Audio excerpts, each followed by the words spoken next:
तसव्वुर कीजिए एक ऐसी खामोश, बेरंग और अंधेरी दुनिया का जहां ना कोई सुपर कंप्यूटर हो, ना हाई स्पीड इंटरनेट का कोई निज़ाम, ना दुनिया भर को जोड़ने वाला बैंकिंग का पेचीदा नेटवर्क, ना कोई डिजिटल कैलकुलेटर, ना आसमान को चीर कर खला में जाने वाले रॉकेट्स, और ना ही आपके हाथ में मौजूद ये चमकता हुआ स्मार्टफोन जिस पर आप अभी ये वीडियो देख रहे हैं।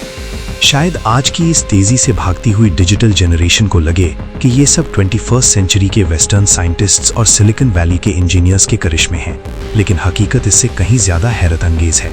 क्योंकि अगर आज से 1200 साल पहले बगदाद की रोशन गलियों में एक अजीम जहन पैदा ना होता तो शायद हिसाब, साइंस और टेक्नोलॉजी का सफर इतना तेज ना होता। हम बात कर रहे हैं 9th सेंचुरी के अजीम मैथमेटिशियन मोहम्मद इब्न मूसा अल ख्वारिज़मी की। वो नाम जिसने नंबर्स को सिस्टम दिया, लॉजिक को स्ट्रक्चर दिया और इंसानी सोच को एक नया अंदाज दिया। अस्सलामु अलैकुम दोस्तों, और तारीख टीवी में आप सबको खुशामदीद। आज हम सिर्फ एक शख्सियत की कहानी नहीं बल्कि उस दौर की दास्तान बयान करने जा रहे हैं जिसे दुनिया बाद में इस्लामिक गोल्डन एज के नाम से जानने लगी। 9th सेंचुरी का बगदाद सिर्फ सियासी मरकज नहीं था बल्कि इल्म का किला था। दरियाए दजला के किनारे आबाद इस शहर में अब्बासिद खुलफा ने एक ऐसा इदारा कायम किया जिसे दुनिया हाउस ऑफ विजडम के नाम से जानती है। ये सिर्फ लाइब्रेरी नहीं थी बल्कि ट्रांसलेशन मूवमेंट का एपिसेंटर थी, जहां ग्रीक, इंडियन और पर्शियन कुतुब अरबिक में तर्जुमा हो रही थी। यहीं पर अल ख्वारिज़मी ने इंडियन न्यूमरल्स और सिफर यानी जीरो का कॉन्सेप्ट स्टडी किया, उसे डेसिमल पोजिशनल सिस्टम के साथ सिस्टमैटिकली अप्लाई किया और हिसाब को रोमन न्यूमरल्स के बोझ से आज़ाद कर दिया।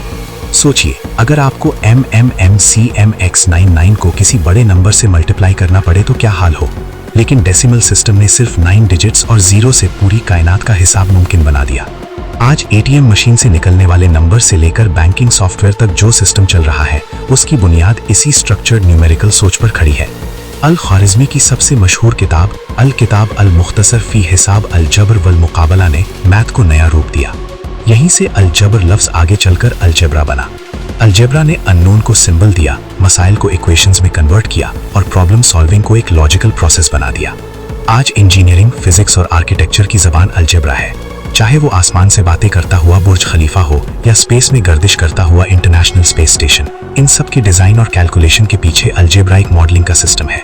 ख्वारिज़मी ने मॉडर्न साइंस इन्वेंट नहीं की, लेकिन उसने वो जबान दी जिसमें मॉडर्न साइंस लिखी जा सकती है। आज जिस लफ्ज एल्गोरिथम पर पूरी डिजिटल दुनिया खड़ी है वो असल में अल ख्वारिज़मी के नाम का लैटिन रूप एल्गोरिथमी से निकला। एल्गोरिथम का मतलब है step by step problem solving process. Google का सर्च इंजन, यूट्यूब का रिकमेंडेशन सिस्टम, बैंकिंग सॉफ्टवेयर और आर्टिफिशियल इंटेलिजेंस सब इसी लॉजिकल स्ट्रक्चर पर काम करते हैं। ख्वारिज़मी ने कंप्यूटर नहीं बनाया था, लेकिन उसने स्ट्रक्चर्ड कैलकुलेशन और प्रोसीजरल थिंकिंग को फॉर्मल शेप दिया। इसीलिए कई हिस्टोरियंस उन्हें अलजेब्रा का बाप और एल्गोरिथमिक थिंकिंग का पायोनियर करार देते हैं। आज अगर टेक्नोलॉजी सोचती हुई नजर आती है तो उस सोच के पीछे हजारों सालों की मैथमेटिकल एवोल्यूशन है जिसमें अल ख्वारिज़मी का किरदार बुनियादी था। हर उरूज का एक इम्तिहान होता है। 1258 में जब मंगोल लश्कर हुलागू खान की क़यादत में बगदाद पर टूट पड़ा और सीज ऑफ बगदाद हुआ तो शहर तबाह हो गया, बहुत सा इल्म ज़ाया हुआ। रिवायत कहती है कि किताबें दजला में फेंकी गईं और पानी स्याही से स्याह हो गया। चाहे ये मंजर सिंबॉलिक ही क्यों ना हो, लेकिन इंटेलेक्चुअल लॉस हकीकत था। लेकिन ख्वारिज़मी के काम के तर्जुमे यूरोप तक पहुंच चुके थे और आगे चलकर रेनेसांस के इल्मी सफर में उन्होंने अपना असर छोड़ा। आज जब आप स्मार्टफोन की स्क्रीन को टच करते हैं, जब कैलकुलेटर यूज करते हैं, जब कोडिंग होती है, तो याद रखिए कि इस सफर में एक 9th सेंचुरी का स्कॉलर भी शरीक है। अल ख्वारिज़मी हमें याद दिलाता है कि असली ताकत तलवार नहीं, इल्म होता है। अगर आपको आज का ये सफर पसंद आया हो तो वीडियो को लाइक जरूर करें, और अगर आप चाहते हैं कि ऐसी ही रिसर्च बेस्ड और सिनेमैटिक तारीखी कहानियां आप तक रोज पहुंचती रहें तो चैनल को सब्सक्राइब करना ना भूलें। अपनी राय कमेंट्स में जरूर दें और इस इल्म को शेयर करें ताकि आने वाली नस्लें अपने माजी की रोशनी से रोशन हो सकें। अगले सफर तक के लिए इजाजत दीजिए। देखते रहिए तारीख टीवी। अल्लाह हाफिज।